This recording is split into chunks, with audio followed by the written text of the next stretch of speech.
Welcome to Okoboji Broadcast here in kind of a drizzly day in the Iowa Great Lakes. I'm Jeff Thie. Good to have you with us. Okoboji Broadcast is being brought to us by these great sponsors, by Ducky's Marine and Motorsports Repair in Spirit Lake, Lakes Regional Healthcare and Avera Partner, Brand's Law Office in Spirit Lake, Synergy Chiropractic and Acupuncture in Okoboji, Bloom and Leonard Agency in Estherville, and HP Insurance Agency with offices in Sibley and Rock Rapids, Ruth Van Locker on Hill Avenue in Spirit Lake, Beck Engineering there in Spirit Lake, and B Radiant Laser Skin Studio on Highway 71 in Spirit Lake. I have got a group of people. This is my inaugural Zoom type interview. Well, I'm learning new technology all the time. I've got Neveah Beal, I've got Aubry Knudtson, and they are Okoboji Middle School students, and Brandon Rohrig, who's the Director of Public Health here in Dickinson County. All right, everybody. First of all, welcome. Thanks for taking part in the interview today. Thank you, Jeff. Neveah and Aubry, first of all, you guys are involved as middle school students there in Okoboji with No Boundaries. Tell a little bit about what No Boundaries is and how you guys got involved, if you would. So, No Boundaries is a program that allows students to work in passion-based, real-world settings, and we connect the community to the curriculum, and we meet off-site at Northwest Bank in Arnold's Park. And last year we had to fill out an application, and then we had meetings with our facilitators, and then we got accepted, and then we worked with a business partner all year, and we create projects for that business. I see. Now, how'd you guys get involved? I mean, that is something for middle school students to step up in a public setting and help out other people. And I'm just so impressed. But how did you guys get involved? So we are in the group Where's the Food, and Brandon asked us to create videos for pantries, and that's where our project started. And then from there we've done other things with local pantries, and then the bike and bite was mentioned earlier. I see. How about you, Aubry? How'd you get involved? Pretty much what Neveah said. We've been working with Brandon Rohrig to make people aware about security and food waste in our area. Okay. And we've been going to Hunger Coalition meetings and kind of observing and helping in any way that they needed us to for Hunger Coalition. Okay. Well, of course, and now I'm learning more about, and we're hoping other people do through this, the Dickinson County Hunger Coalition. I think it was formed back in 2017, and there are a lot of people out there at that time who have had needs. Those numbers have got to have jumped exponentially here in the last month, and so you say that you get together once a month and you meet, but you've got to see a jump in those numbers as far as families, children that need healthy food to eat, and there are places where they can get the supplies that they need.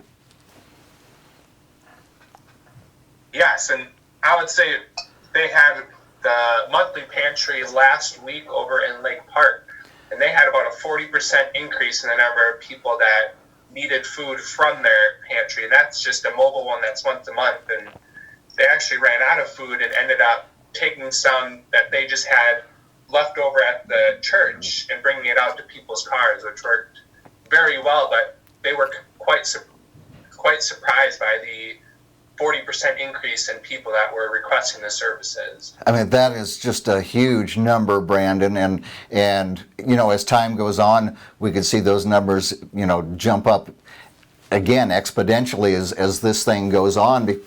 People are going without paychecks, waiting for the help to come from the government and so forth, but families still need to get healthy food.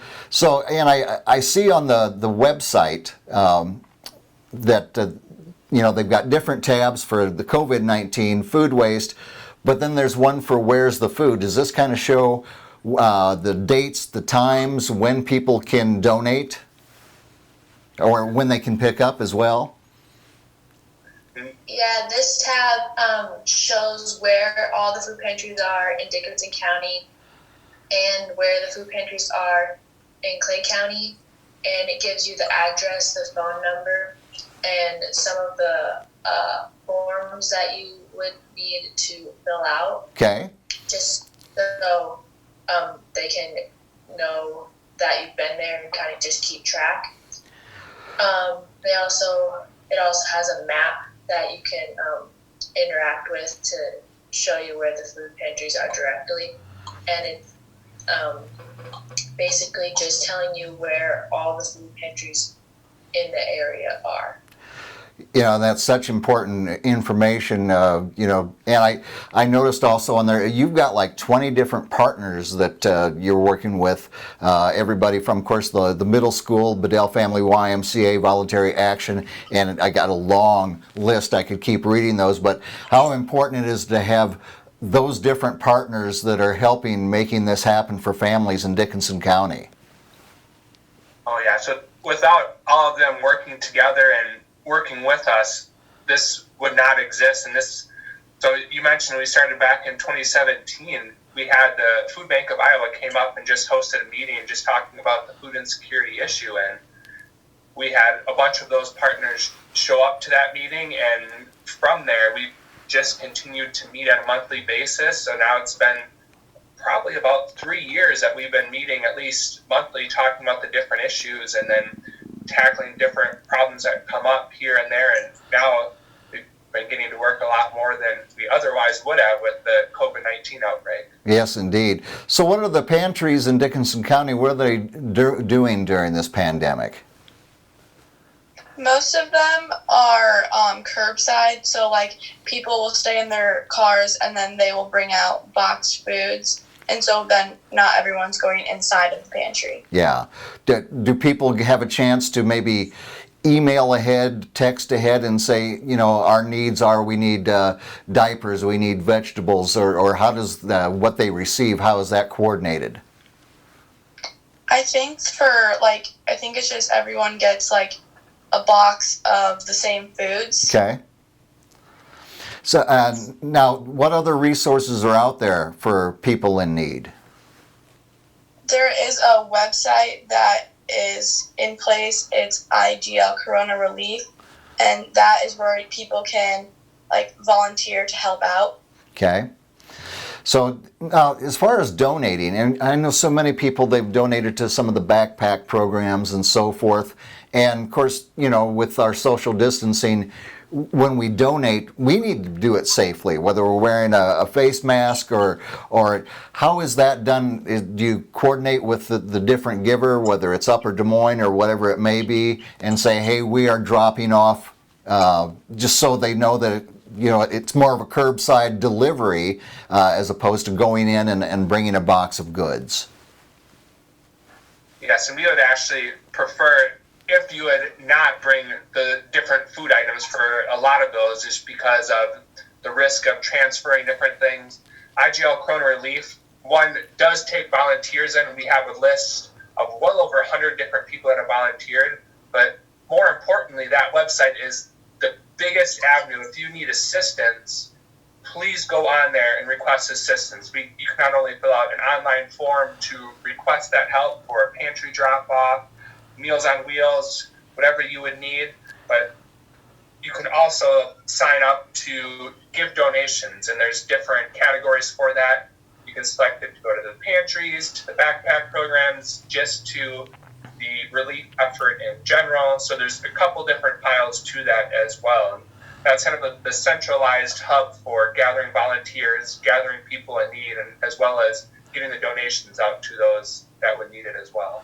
So as opposed to 20 different organizations reaching out, this coordinates them together to simplify it for both people that are receiving and people who want to give. Ideally, that's our major hope with that, is we just wanted to centralize the volunteer and helping effort for the area. Okay, very good. So if people want more information, you mentioned that website. Is there anywhere else? I mean, I know the Dickinson County Hunger Coalition has the Facebook page and also a website. What's the best way for people to, I want to get, I have needs or I would like to help?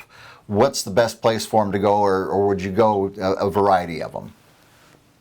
You could do every single one of them if you wanted to. However, for a lot more of the immediate needs or within the next week, I would suggest going to IGL Corona Relief. That'll have that one request there. If you could volunteer, that has it on there as well. We've actually built in different screenings in there too to hopefully weed out some people that could be infected. So those would be the best spots. If you're not able to log onto the internet, but if you get the Lakes News Shopper, the last 3 weeks we've actually, Voluntary Action Center has actually put in an ad in the Lakes News Shopper that has our website as well as our phone number as well. So it's multiple different places, and I know it's been shared on a lot of different social media accounts too. Very good. Well, I want to thank all of you for the efforts that you're doing for members of our communities, and Neveah and Aubry. I just want to convey again, way to step up. Thank you for your participation. The future is bright with young people like you getting involved and wanting to help people. So to all of you, I thank you very much. And please go out and make it a safe and a healthy day. Thank you, Jack. My pleasure indeed. Yeah. My guests have been Neveah Beal, Aubry Knudtson, and Brandon Rohrig from Lakes Regional Healthcare. We thank them for taking the time with us here on Okoboji Broadcast, and we thank you for watching us here on Okoboji Broadcast.